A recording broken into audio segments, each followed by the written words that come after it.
Coucou tout le monde, j'espère que vous allez bien. Alors on se retrouve aujourd'hui pour une vidéo haul de Noël. Et je pense que ces vidéos vont vraiment me plaire. Alors il y a beaucoup de choses qui arrivent, il y a beaucoup de choses qui sortent.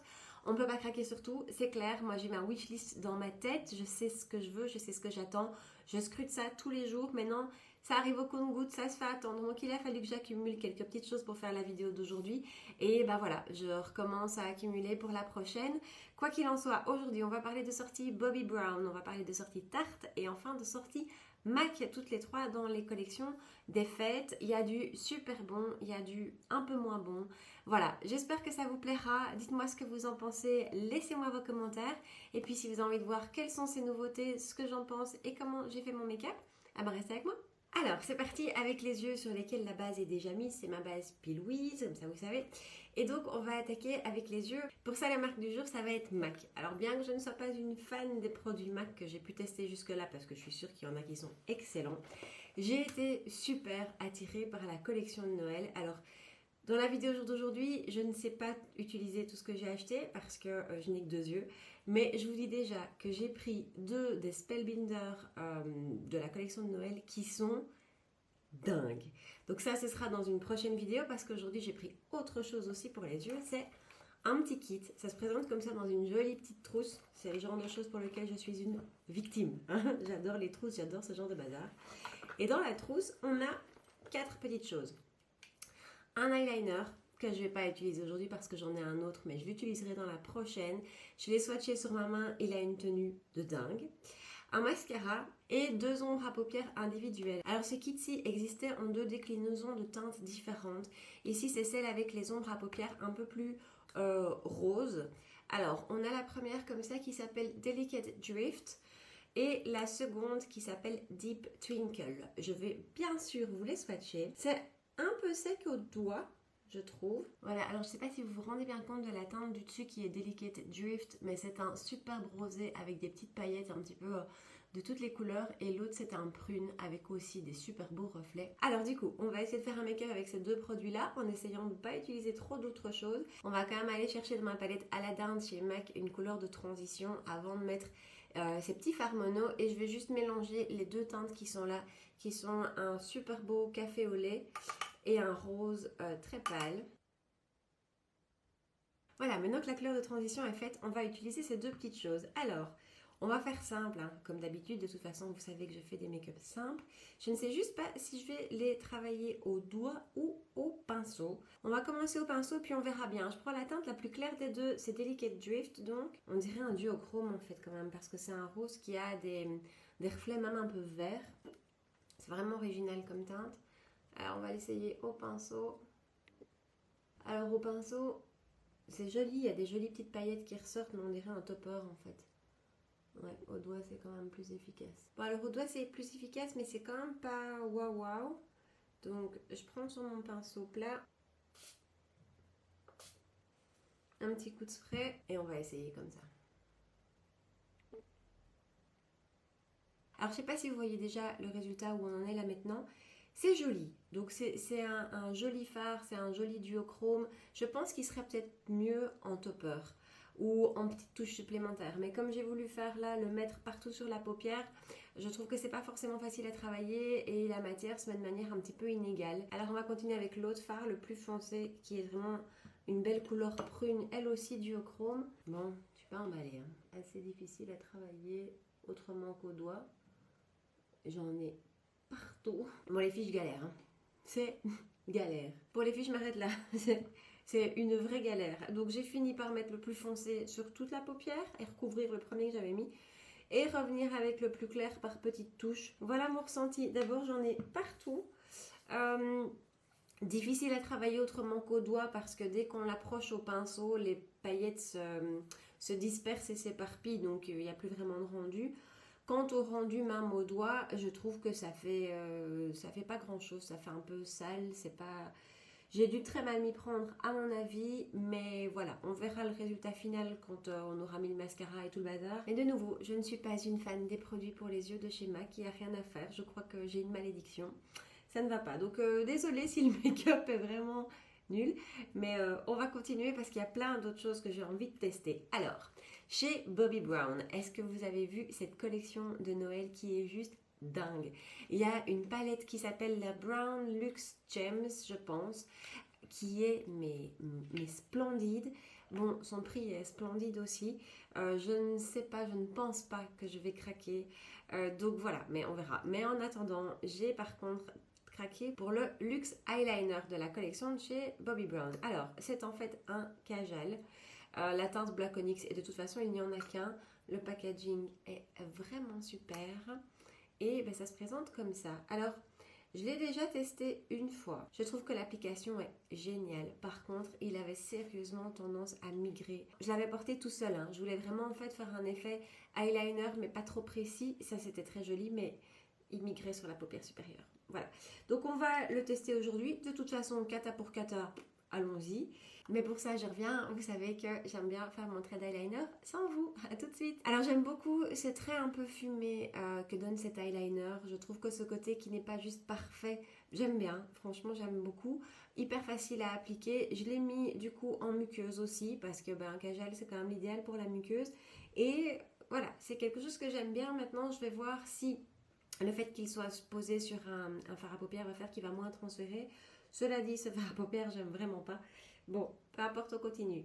Alors, vous savez comment je fonctionne. On met les yeux entre parenthèses et on va passer au teint. D'abord, heureusement que je ne l'ai pas fait avant parce qu'avec les chutes de ces fards à paupières, c'est terrible. Hein. J'ai des paillettes jusqu'ici, je vous préviens. Mais par contre, donc le fond de teint que je vais utiliser aujourd'hui n'est pas une nouveauté. C'est une nouveauté pour moi, je l'ai reçu hier. Et donc, ça va être la première fois que je vais l'utiliser. C'est la CC Crème de chez It Cosmetics, mais en mat. J'avais la classique que j'adorais. Je trouve que cette CC Crème a un rendu splendide. Maintenant, pour ma peau grasse, ça ne le faisait pas. Ça faisait longtemps que j'avais envie de tester la mat et j'ai passé le pas, je l'ai commandé. Alors j'ai pris la teinte Light. Un petit reproche à cette série de CC Crème, c'est le choix des teintes. Je trouve que la gamme est vraiment trop limitée. Donc j'ai pris la Light, mais je pense qu'elle va être trop foncée pour moi. C'est hyper épais hein, pour une CC Crème. Je ne sais pas si vous les avez déjà utilisées, dites-le moi. Mais c'est vrai qu'on s'attend avec une CC ou une bébé à avoir quelque chose de super fin. Ici, c'est quelque chose d'assez épais et avec une fameuse couvrance. Par contre, c'est clairement un produit mat, il faut le travailler assez vite. Bon, je vais le tester au Beauty Blender. Qu'est-ce que c'est épais. Bon voilà, l'application du fond de teint est terminée. Alors, j'aime beaucoup le rendu. Je suis très déçue de mon choix de teinte parce que, en tout cas, moi, comme ça dans le miroir, c'est un peu trop foncé pour moi. Cela dit, avec la poudre matifiante qu'on va utiliser aujourd'hui, on va éclaircir le tout. Mais voilà, pour le reste, je ne sais pas si vous l'avez testé. Dites-le moi dans les commentaires si vous avez testé cette version-ci, la mat. Je suis assez contente parce que le rendu est très joli. Il n'y a aucun effet de matière, il n'y a à aucun moment elle accroche avec la peau ou elle marque quoi que ce soit. Ça, c'est très chouette. Par contre, à travailler hyper vite et clairement Beauty Blender, c'est 100 fois plus joli. Alors pour l'anti-cerne, je vais me dépêcher. Il n'y a rien de neuf. C'est le Stay Naked de chez Urban Decay. Par contre, ce que j'ai acheté, c'est ça. Le Beauty Blender pour l'anti-cerne. Oui, j'avais envie de tester. Ça faisait super longtemps que j'avais envie de tester. Donc, je les ai eus grâce à l'une d'entre vous d'ailleurs en super méga promo sur le site Beauté Privée. Donc, ça, c'est très cool. C'est pour cela que je me suis dit, allez, c'est le moment de le tester. Mais ça sert à rien en fait. Franchement, c'est hyper difficile à tenir en main. Et puis, voilà, oui. Je ne sais pas pourquoi ils les ont créés parce que franchement, c'est beaucoup plus facile avec le vrai Beauty Blender. Bon, maintenant que je les ai, je vais les utiliser.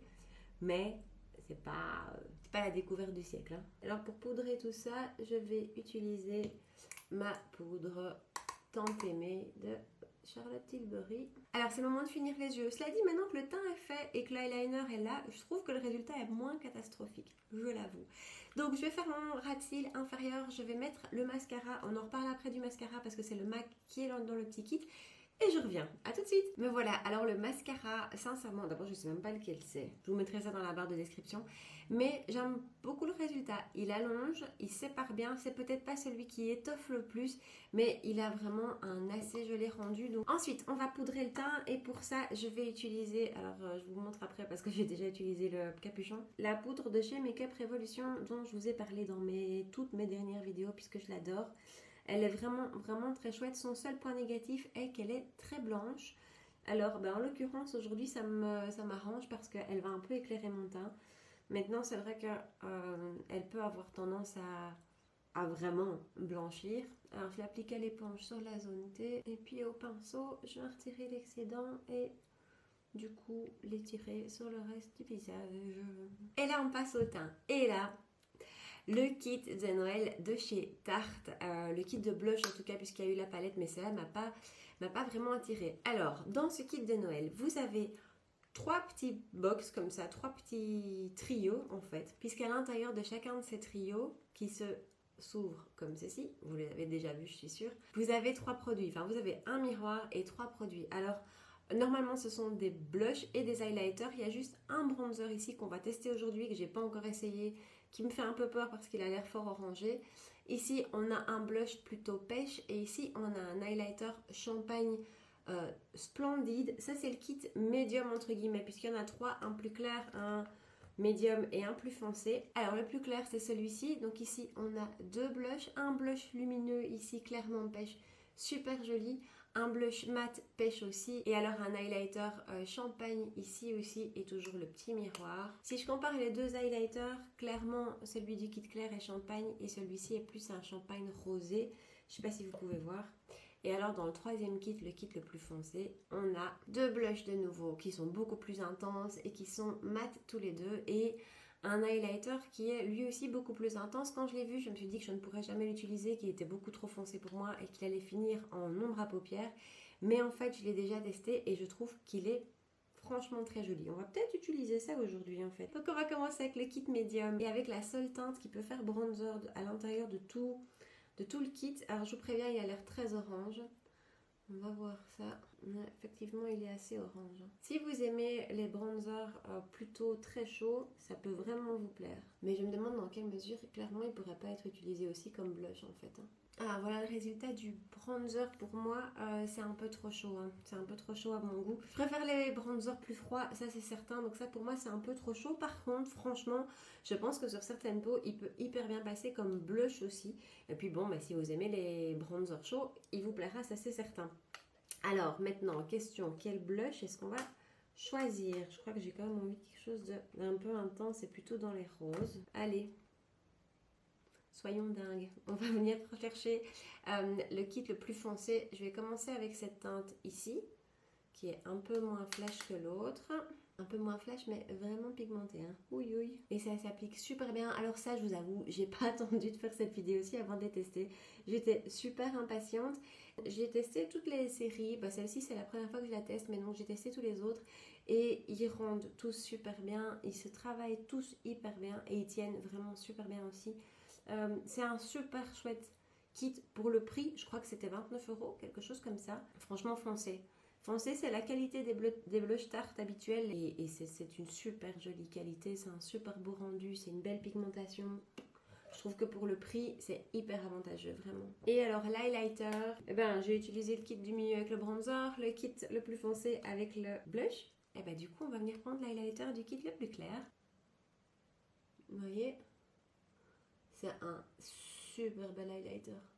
Non, ce sont des super beaux highlighters parce que vraiment, j'ai testé les deux autres et ils étaient vraiment très très jolis aussi. Un petit peu de spray de finition, c'est le Make Up Révolution à cerise et truffe. Ils sont toujours un peu agressés, moi. Et on va finir avec les lèvres et on revient chez Bobbi Brown. Ils ont sorti les Luxe Jewel Lipstick. Je sais pas comment vous dire. Alors j'espère que ça va rendre à la caméra. J'ai pris la teinte Tahiti Pearl. Regardez cette beauté. Les paillettes sont clairement en surface. C'est une beauté. Quand je l'ai reçu, j'ai pas osé le swatcher avant bien une semaine, je pense, tellement je trouvais ça splendide.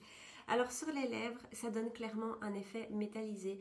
Il y a un rouge dans cette collection qui a l'air splendide. Maintenant, pour moi, un rouge métallisé, à part le 24 décembre, c'est un peu plus compliqué. Que celui-ci, je trouve un peu plus facile à porter. Alors, on va l'appliquer. Alors, il faut clairement aimer les rouges à lèvres métalliques, ça c'est certain.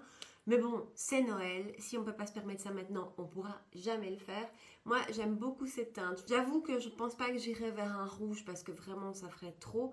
Mais ça, ici, je trouve que voilà, c'est encore assez flatteur. Je ne dis pas que c'est discret, mais je dis que c'est flatteur. Et voilà, celui-ci, il a l'avantage d'aller un peu avec tous les styles de make-up. Et par contre, un rouge à lèvres comme ça, métallisé, ça a vraiment un effet très très lumineux. Ça illumine très fort le teint, je trouve.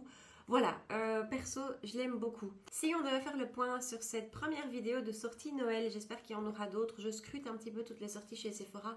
Il y a des choses que je sais que je voudrais vraiment trouver. J'attends qu'elles sortent tous les matins à 6h. Je suis connectée sur le site, mais franchement, il y a des choses qui se font attendre.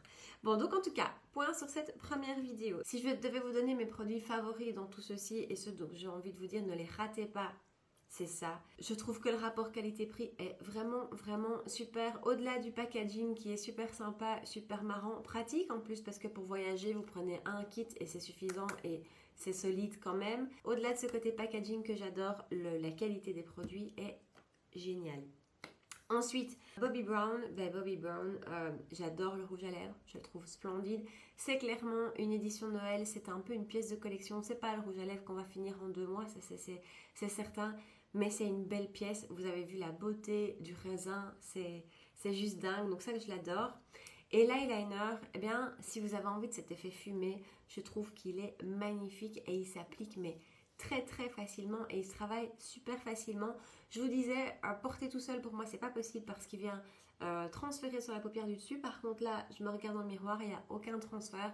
Le fait qu'il y ait de la poudre en dessous empêche le transfert de la matière. Donc pour moi ça c'est un super beau produit aussi. Ensuite, le kit de chez MAC, voilà, c'est pour moi pas un indispensable. Maintenant tout le make-up est fini, je trouve ça assez joli. J'avoue, je trouve que le make-up des yeux est joli, mais j'ai galéré, c'était pas évident, j'en avais partout. Et le rendu est beau, mais on a déjà cette teinte-là ailleurs, pour moi en tout cas. Donc voilà, pour moi ça c'est pas une franche réussite. Par contre, chez MAC, restez là parce que dans la prochaine vidéo nouveauté de Noël avec ces petites choses de chez MAC là, ça c'est une tuerie. Et ben voilà les filles, j'espère que cette vidéo haul de Noël vous a plu. Dites-moi quels sont les produits qui vous tentent, quels sont les produits de Noël sur votre wishlist. Je sais qu'il y en a plusieurs d'entre vous qui comme moi ont leur wishlist qui est prête, qui sont au taquet sur Sephora tous les matins. Voilà, dites-moi ça, partagez-moi ça avec vous. Dites-moi s'il y a des produits que j'ai testés aujourd'hui qui vous tentent et sur lesquels vous pourriez craquer. Voilà, n'oubliez pas de liker la vidéo avant de partir, de vous abonner à ma chaîne si ce n'est pas encore fait et puis de revenir dans les prochaines vidéos. On se retrouve 2 fois par semaine pour des vidéos make-up / beauté, mais beaucoup plus make-up quand même. Je vous souhaite une excellente journée et je vous dis à très bientôt. Ciao. C'est